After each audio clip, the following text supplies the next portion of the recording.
Hey everybody, Nick Kiprios here. It is Monday. I hope you all had a wonderful, safe weekend. It's great to be back. We got off to a terrific start towards the latter part of last week. Thank you for some of your comments, overwhelming response. As you can see, a couple of changes. If you happen to be watching on linemovement.com YouTube channel, you can see that we made a couple of adjustments here, a couple of changes with the camera, couple changes with the lighting, couple changes with the sound. You made some comments, we listened, and that's what we do here. I want a great interaction between myself, certain co-host that we brought in on a PTO last week, Doug McLean, and you, of course. Moving forward on that, while many of us had safe weekends, one team that maybe didn't were the Boston Bruins. Reports this weekend, as many as almost double digits. We're talking 9 players deemed unfit for day-to-day practice. We know that Dan Ryan made a report on the weekend, and he started naming names in terms of guys that are out, at least deemed unfit. We go from Kasha to Pasternak, which is the biggest name out there right now, Wagner, Tuukka Rask, Nick Ritchie, David Krejci, Sean Kuraly. I mean, we are talking some big names here. Core guys. Charlie Coyle was deemed unfit. Now, we also know that J.P. Barry, the representative, the agent for David Pasternak, went on record with the Athletic saying that Pasternak tested negative and that he did come into contact with someone with COVID. So what do we do in the media? Of course, you speculate. So I understand why J.P. Barry came out on record to say Pasternak did not test positive. I mean, that's what you want to do. You want to end the speculation. Of course, we know the players don't want their names publicly mentioned, and I don't blame them one iota. I mean, we do know that there would be a stigma on that in terms of watching you play, wondering if it's out of your system. We know that happened with Austin Matthews as early as 3-4 weeks ago. So I get it, and I totally respect that. Have I heard names on the Boston Bruins? Yes. Will I share them with you? Absolutely not. I will not do that. It's not for me to say. The players have spoken. The league has spoken. And now we're going to hear from Doug McLean on the topic. How was your weekend? My weekend was terrific. Jill and I had an escape weekend to Charlottetown, a little inn, little dinner. Pretty nice, but that's what you're supposed to do on your downtime. Spoil Jill. Spoiled. Did Jill give you any feedback on your PTO going into the weekend? Jill was not overly impressed with some of the information I gave out via about the motorhome and a few things. She said, do you have to tell everything? Do you have to tell them everything? So I'm going to be a little more private on this show from that moving forward, because she does watch. My son watches. My daughter watches. So as is the case with this show taking over the airways, my family is very in tune. So I'm going to be much more discreet as I move forward here. Oh, yeah. That's not in your vocabulary, by the way, the word discreet. I do everything Jill tells me to do. You know that. So let me get this straight. On Saturday and Sunday, it's RV, and on Monday, it's IV. Exactly. I'll tell you what. I feel a lot better right now than Don Sweeney and Bruce Cassidy do. This is devastating news, and especially as you just talked about, a team that is poised, and they were excited. This team was excited to get back to playing. We heard lots of players didn't want to play. This is a group that really wanted to play because they feel they're a Stanley Cup contender. So, let's hope that this passes, and with, if there is in fact the report's accurate that a couple of players, let's hope that the tracing and all the work that they're working through will show that no one else on the team is infected, and they'll be able to move forward. If they did come in direct contact, and listen, I mean, I said what we do in the media is you speculate and Mm. you assume that there is a group of players out there that somehow, some way, were in direct contact, whether it was a, a, a, a dinner get together, whether it was on the golf course, Yeah, that there is now a situation, and I'll go back to what JP Barry told The Athletic, that Pasternak did not test positive, but right. we assume now there has to be a level of quarantine involved. Is that 10 days? Is it minimum 14 days? Are these players now in a situation where they could conceivably miss the start of the first round? Well, that's the big concern. If the time frame that's involved here, and let's not. We all know that the NHL have tied this down tight, and they've got the protocol set up. So every team is nervous about this situation for the simple reason they cannot not afford to lose key players for that first round. And that when with this happening so quick, short training camp into exhibition games and into playing, you cannot afford to have this situation. They have got, and every team is praying that they get to the bubble with very limited damage. So let's hope that that's the case, and let's hope that as they go through this tracing and find out who was exposed or potentially exposed, that they don't have it. That's what they've got to hope for. We've seen the numbers in the United States skyrocket, especially in the last couple of weeks here.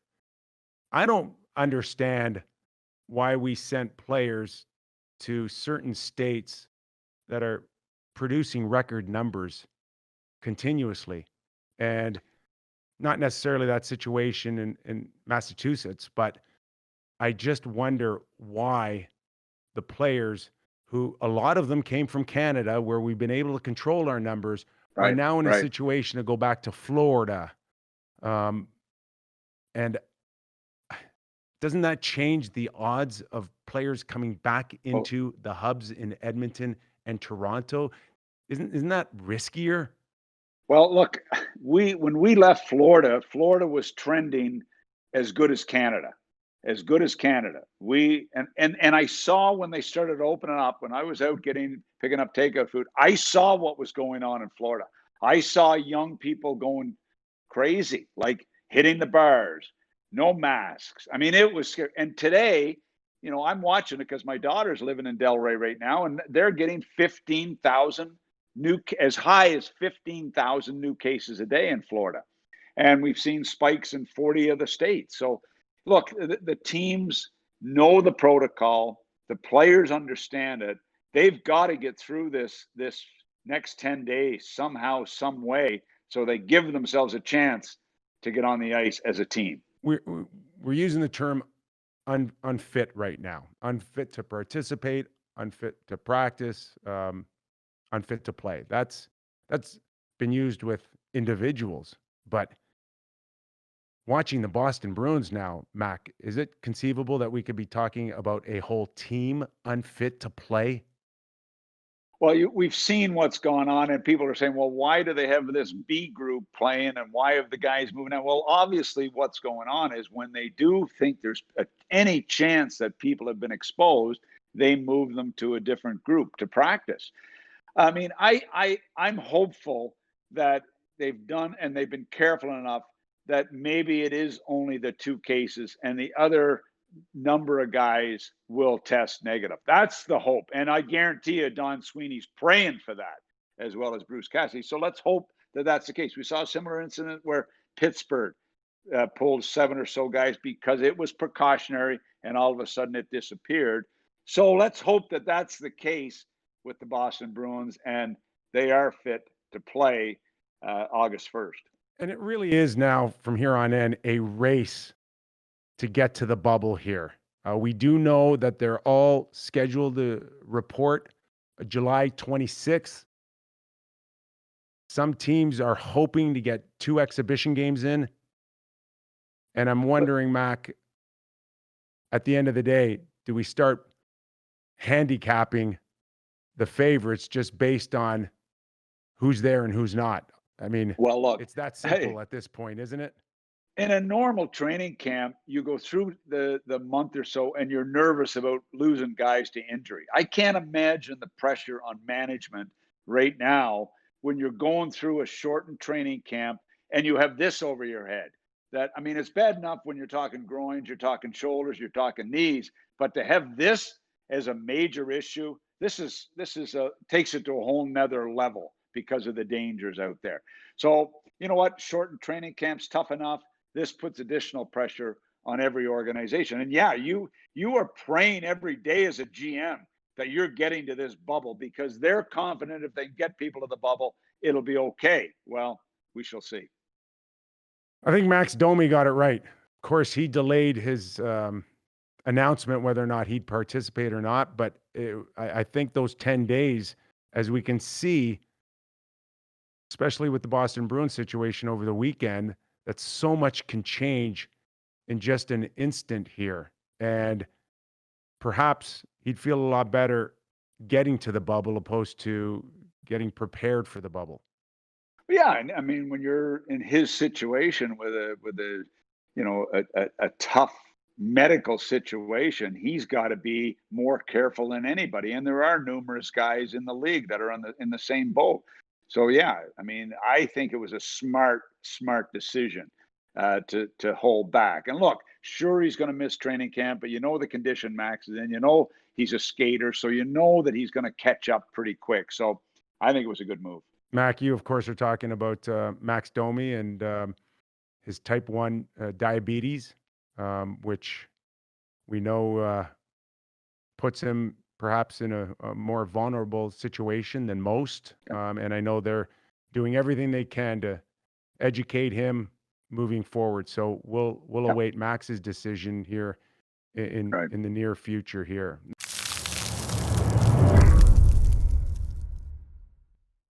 Okay, Mac, we are literally into a sprint to start this tournament here. Let's check health aside for a second. What is the most important thing for teams now going into this week?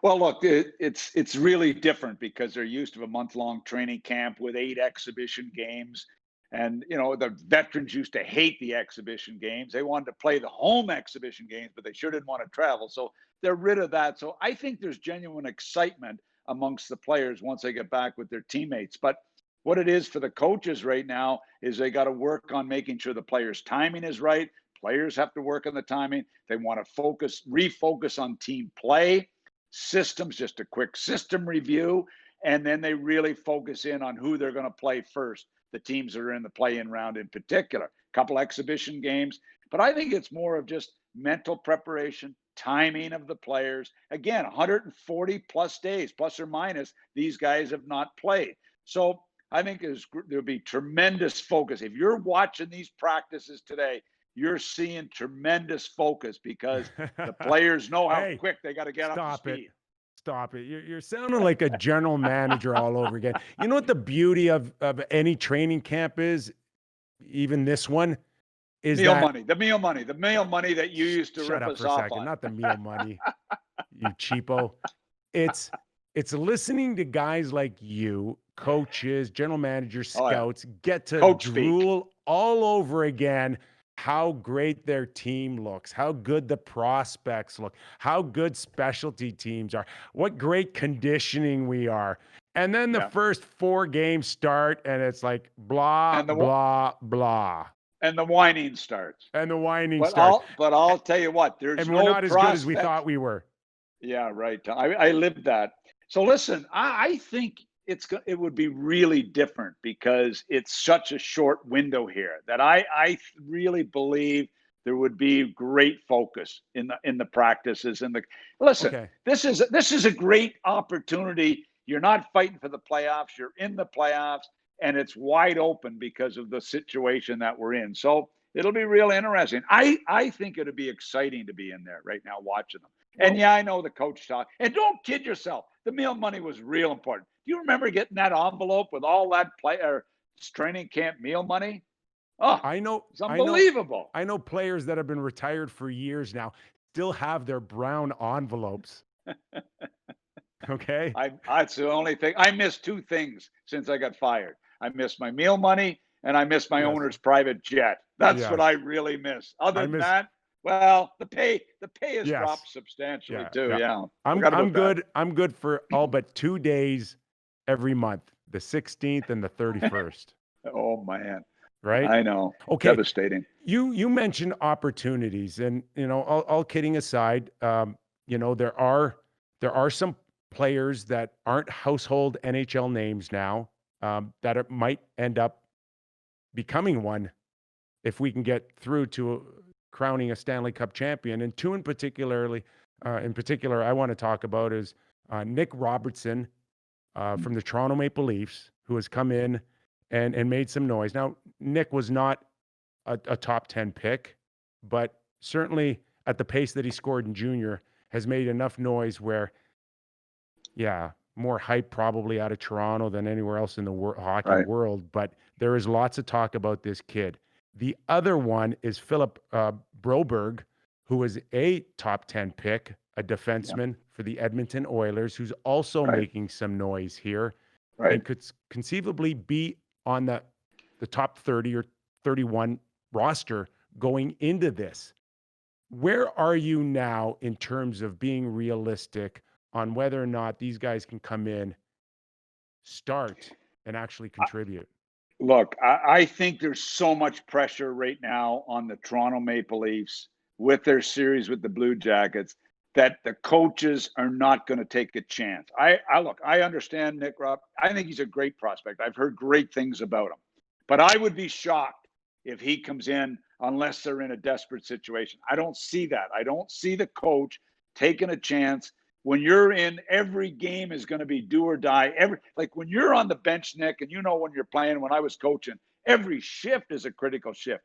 I don't see the coaches taking a chance here. Oh. And as far as the Edmonton Oilers, I don't see them either. They've got to win the first series against Chicago. That might be an easier series. That may be an opportunity to get the young defenseman in. I don't see the Leafs taking that chance. I really don't. I think this kid is the real deal in Edmonton. I think he's yeah, 6'3". He looks like Hedman in Tampa Bay. You watch him carry the puck over a blue line. He's got those long arms. He can protect, and his lateral movement's fantastic. Yeah, there's a risk, Mac. There's a risk. There's a better chance. There's a better chance of him getting in the lineup because I think Edmonton beat Chicago handily without Crawford. I think Edmonton win this series, and I think they have a more of an opportunity to get this kid in. I'm just telling you, I don't see the Leafs doing the same thing. Not with the pressure they have to win. I'm telling you, this is going to be a hard-fought, tough series, and I'm not sure the kid's ready for that. It's really Ken Holland now and maybe Kyle Dubas in Toronto, general managers, to kind of temper the hype and the expectations, don't you think? Did you do that? And I know Rick Nash was a first pick overall, but coaches have a tough time with young guys. I'll never forget going into Dave King after the game. I said early in our first year, I said, Rusty Klesla, Dave, played 4 minutes tonight. I don't think we're going to win the Stanley Cup. He's our first round pick. Maybe we should try to give him a little more ice time. So as a general manager, I felt comfortable saying that. The next game, he played him 3 minutes. So he really listened well. That's how coaches feel about young kids. It bothers them to put them in and especially in a critical situation where the coach is under extreme pressure. Okay. You've got to, as a GM, let the coach make his calls. That's what I'm thinking. You're talking about a conversation you had in October and November with still 75 games to go. These guys put one of these kids in. He makes a horrible mistake. You're down 1-0 in the series. That could be it. That's why I'm saying I don't think they have a chance to be in there. I'll be shocked. I mean, maybe the defenseman. I don't see the kid in Toronto getting in. I really don't. And I know that the GM would love to see him in. I know the fans would love to see him in. But when you're under the pressure that the coaching staff are under, I think there's going to be tremendous pushback unless somebody is really bad within their group. And you know what? I'm hoping we know how tough this series is going to be. Columbus are chomping at the bit to play this team. And you know what? It'll be a great series. I would love to see Broberg coming up the ice with the Yeah. likes of Connor McDavid.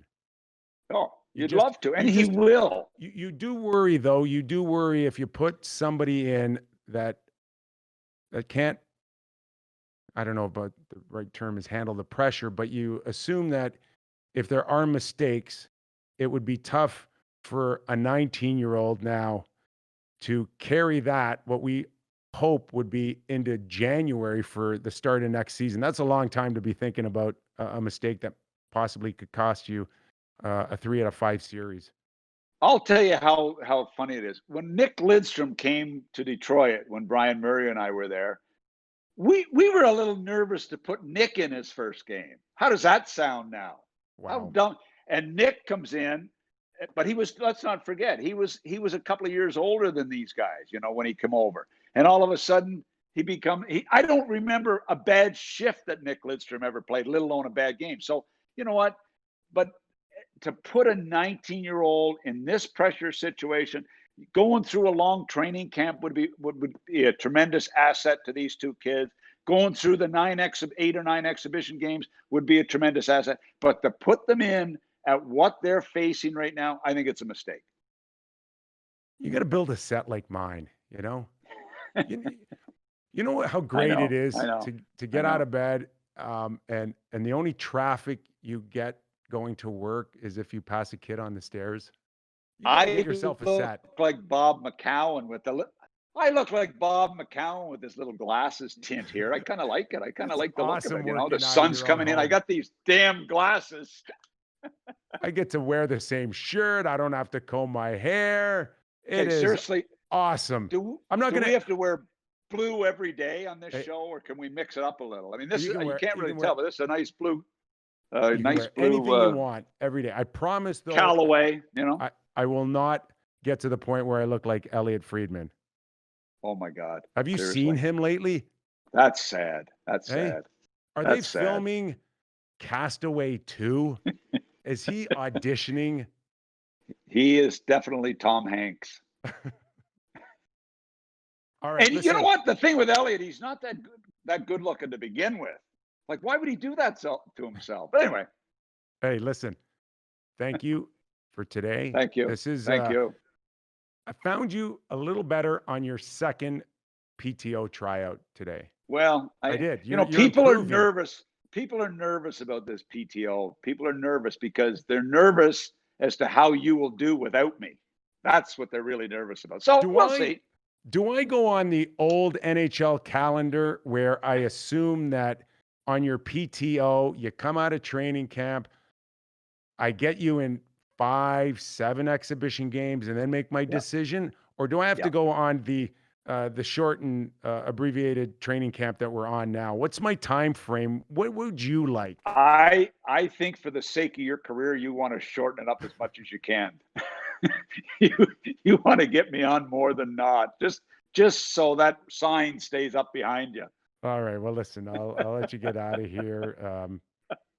Thanks. Go back to your RV. As Is there a wine cellar in that thing? No, but thanks for having me on. I really appreciate it. All right, everybody. Doug McLean from PEI. Thanks for joining us, Doug. Thank you. All right, never short of laughs with the Prince of PEI. Yes, you have my permission to hashtag him Prince PEI.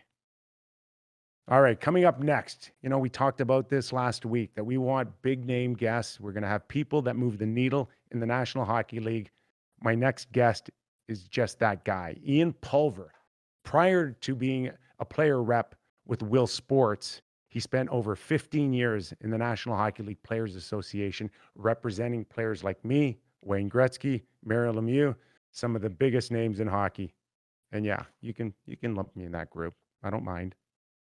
We get into so much with Ian, and I want you guys to comment. I want to hear your questions, and I want to shout them out the following day.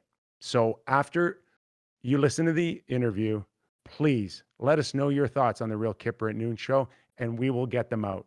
Okay. Ian was a big part of the National Hockey League Players Association when we went to the transition from no cap to salary cap. We'll get into it with him and talk about how it affects the players today, how it affects the owners today, and more importantly, how it affects you and the way you follow your favorite team. That and so much more coming up next. Enjoy.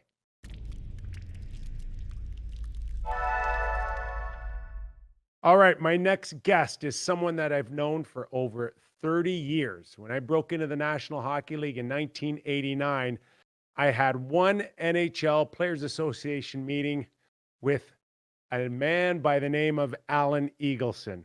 And as we know how that story turned out, there was a major shift in the early 90s, and Bob Goodnow came into the picture, and one of his first hirings is now a top agent representing players like Tyler Seguin, Miro Heiskanen from the Dallas Stars, and David Savard from the Columbus Blue Jackets. Ladies and gentlemen, the legendary Ian Pulver. Ian, how are you? Thanks for having me on your brand new show. Congratulations to Real Kyper at noon, and forward to seeing you grow this to being a major player in the industry. Thank you very much. Now, I mentioned that we've known each other for a long time. If we go back to the early 90s, Ian, tell me the story on how you ended up being a major cog in the National Hockey League Players Association for over 15 years. You know, we would need lots and lots of hours to do that.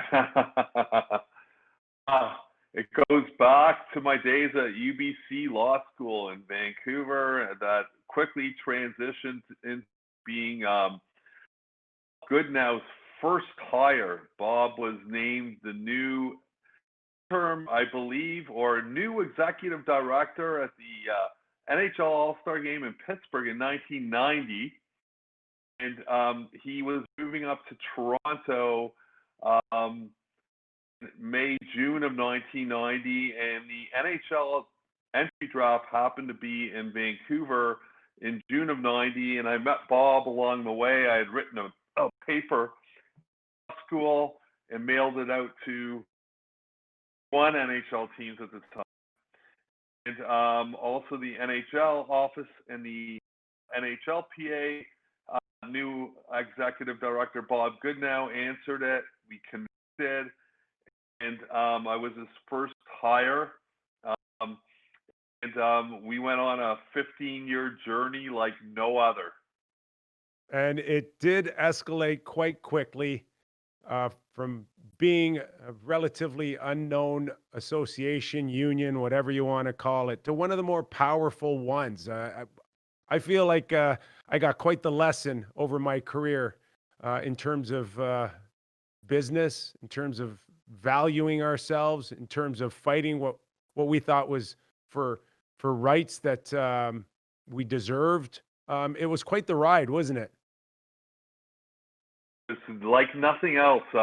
You know, perhaps maybe we'll never see anything like it again. I mean, I was placed in a broom closet on Maitland Street, which was the NHLPA headquarters, where Alan Eagleson worked, and he was given an old closet or an old office. I don't know, maybe it's a little dramatic to say the closet, but it was a small office that Alan Eagleson was operating his law firm out of the front of Maitland House, which is 2 blocks north of College, right behind Maple Leaf Gardens.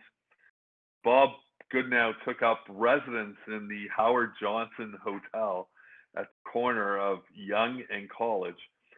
And he, from really nothing, a powerful union that went on to have a strike in 1992, a lockout in 1994, and then, you know, the big enchilada in 2004, where we for no cap.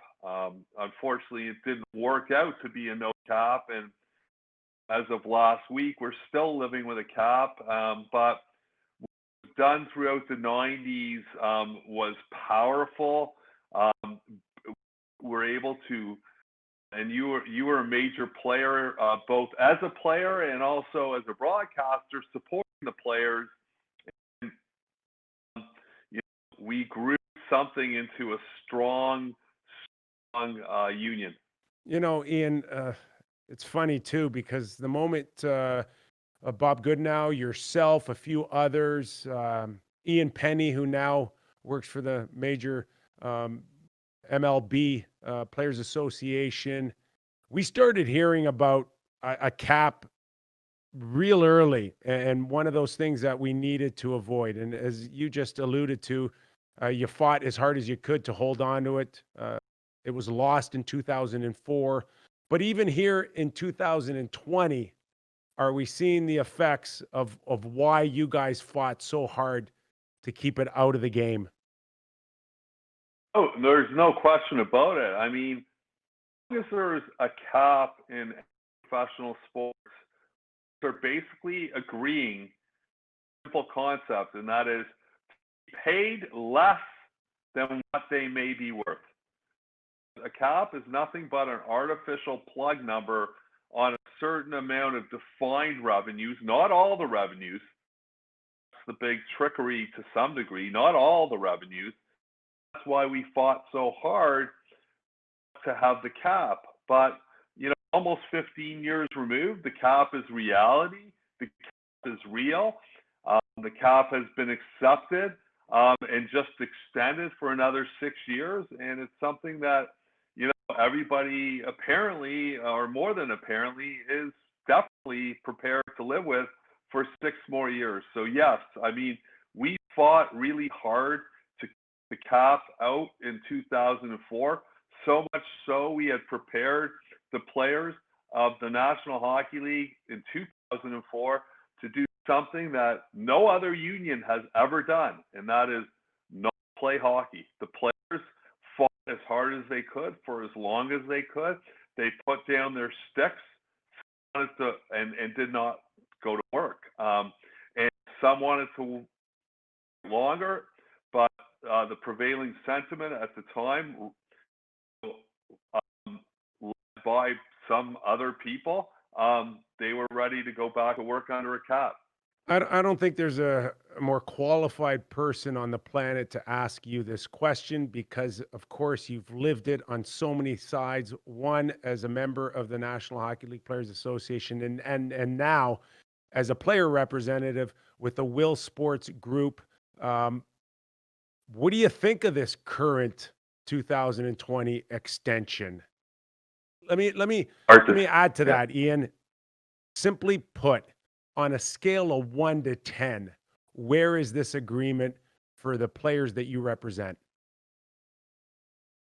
A lot of unknowns, so it's hard to plug a number. I really can't. I mean, to some degree, if this goes back to usual and history cooks and the league is able to deliver a new TV contract out of the U.S. and the fans come back in droves and, support, the soon-to-be 32 teams. We're under a cap. It would always be better if there was no cap, but under a cap, it should all work out under the cap system. But there are so many unknowns, especially in the next months, that it's hard to put a number. I have doubts. There's no question about it whether it'll all work out. But that's the world and the reality we're living in. Hard to plug a number there, Kyper. You just described a 6 out of 10, right? Yeah, maybe. I mean, it could be a 8 or 9, 10 if things come back. It could be a 1 or 2 out of 10 if things don't come back. So if you want to take the average of 5 to 6, it's difficult to plug. A very difficult negotiation, very unique circumstance. I do agree with Don Fair and Gary Bettman to say uncharted waters, unprecedented times. cap, was an extension necessary? Maybe, maybe not, but they did it, and learned through collective bargaining from 1992, 94, 2004, unless you're in the room, unless you're dealing directly with the constituents on either side, it's hard to armchair quarterback this thing. It's easy to throw stones, but unless you're right in the heat of the battle, you don't know. If it is a 1 or 2 out of 10 on a worst case scenario that you just described, we're all in big trouble here. And 1 or 2 out of 10 is if there's just plain no hockey. So it can't be judged that way to a large degree. The framework of the collective agreement that was negotiated, if things are booming and the industry is humming along and expansions on the horizon and for next year, and a major network or cable outlet steps up and covers that TV contract that everybody's hoping for, then it'll all work out for 6 years under the cap.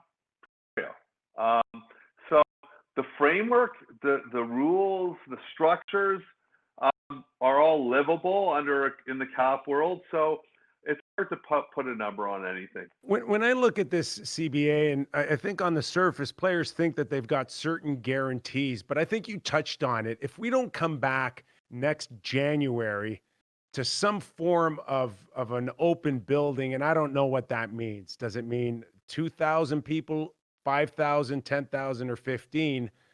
Really, then the new CBA isn't really worth the paper it's written on. I assume if there's no revenue coming in, the players aren't getting paid. Is it that simple?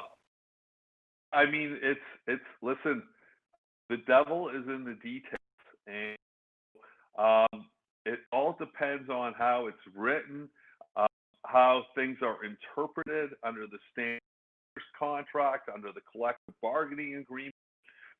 Things, that's why the NHLPA has lawyers and the NHL has lawyers. So, my read of it from the mezzanine level looking down is that if there's no hockey played at all next year, and I would anticipate that the owners, league, if there is zero revenues, are going to the players $2 billion in payroll. So the answer to the question is that there's a lot of uncertainty that remains up in the air. Everybody's hopeful that some games will be played.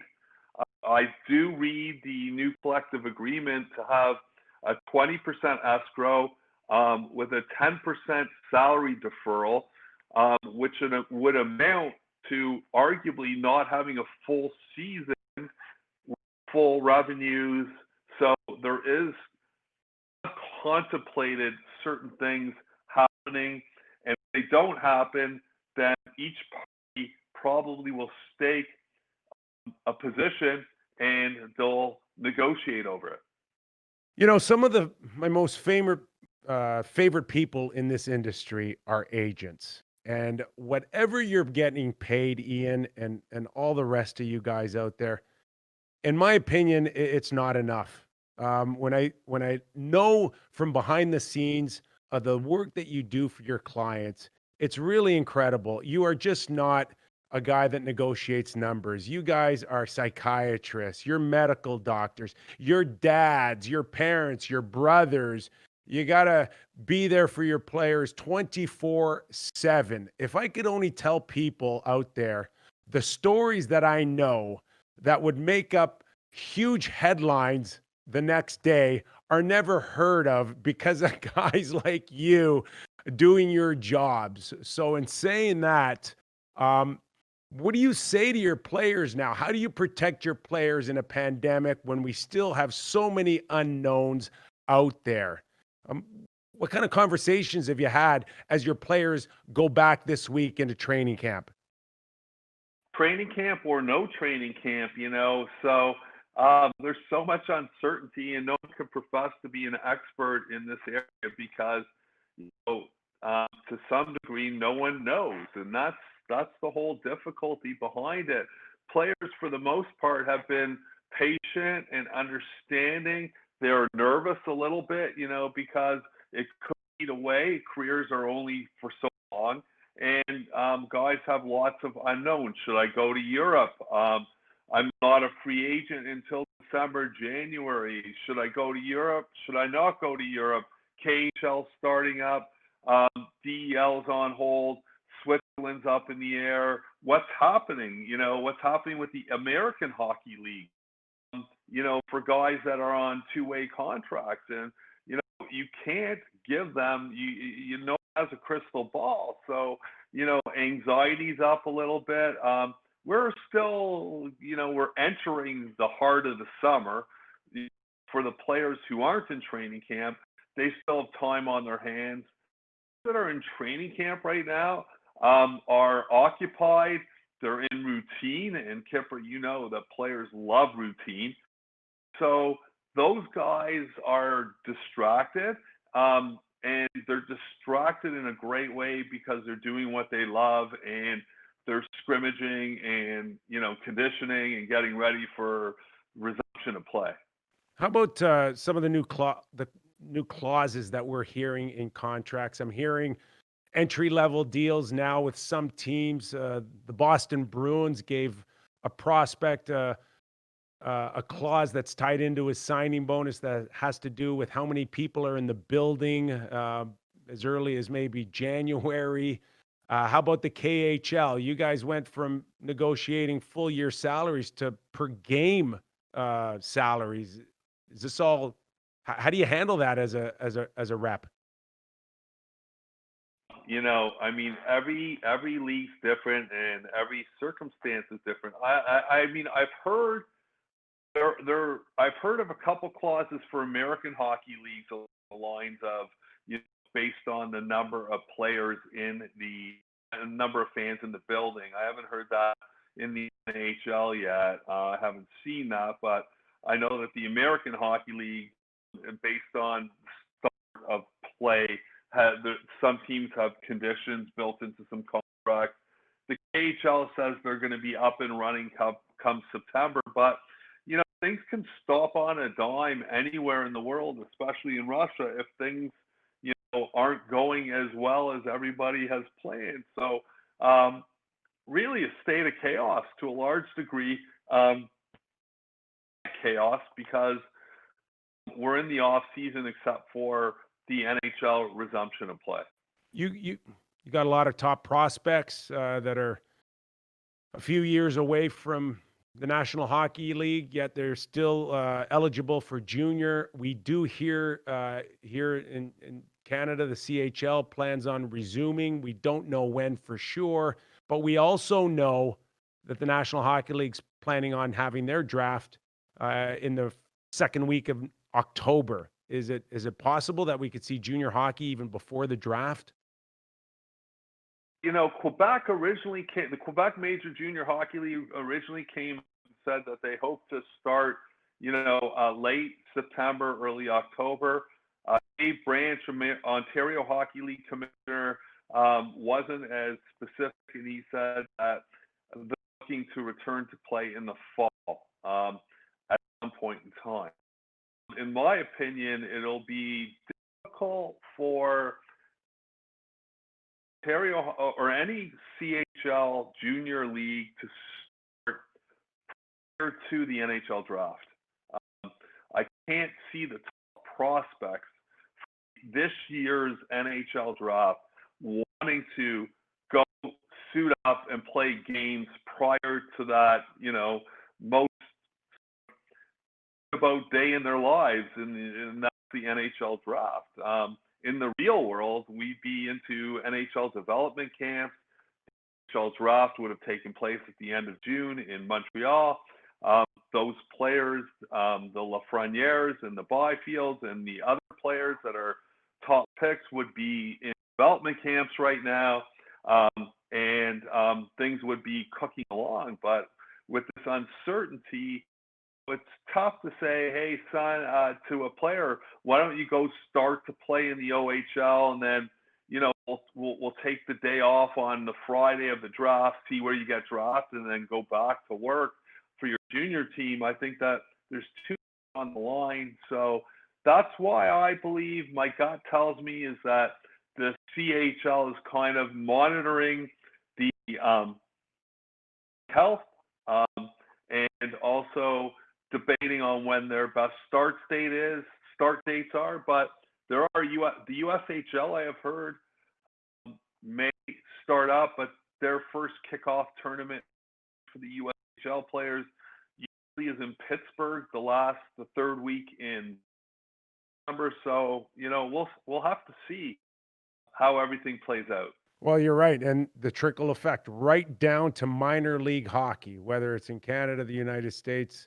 or across the world. The kids, the parents, they're all watching, and they'll be watching as early as the exhibition games right through, hopefully, to the first week in October, where we can see a Stanley Cup. Hey, listen, thanks for doing this. Like I said, we've known each other for a long time. In fact, I cannot let you leave the show without telling Real Kyper at Noon fans everywhere, who's the only guy you know over your career that's ever brought the Stanley Cup to your office? Kyprios. It sat on my chair. In fact, looking around my office right now, I have the picture of it somewhere in here. Let me look. I want to see if I have it. Hey, I didn't do that for you to show any pictures. You can definitely come on the show in the near future and share it. Okay, I promise you. But I'd love it if you were a regular guest. Like I said, I love agents because they do so much, and no one's more knowledgeable in the game, behind the scenes, in front of the scenes, than NHL player representation of guys like you and some best guys out there. So I'd love it if you and we can get on a few more of you guys. Maybe we'll even create a round room table for you guys to start going at it. But really enjoyed having you back here, Ian. Kyper, let me tell you one last thing. Bet Real Kyper at Noon. What? Sorry, I missed that. What was that? My bet, Real Kyper at Noon. Oh my gosh! See, I heard it the first time. I just wanted you to repeat it. Thanks, buddy. That's Ian Pulver from Will Sports Group. Terrific job so far, and we're going to see you again on the show. Thanks for doing this, Ian. Forward to it.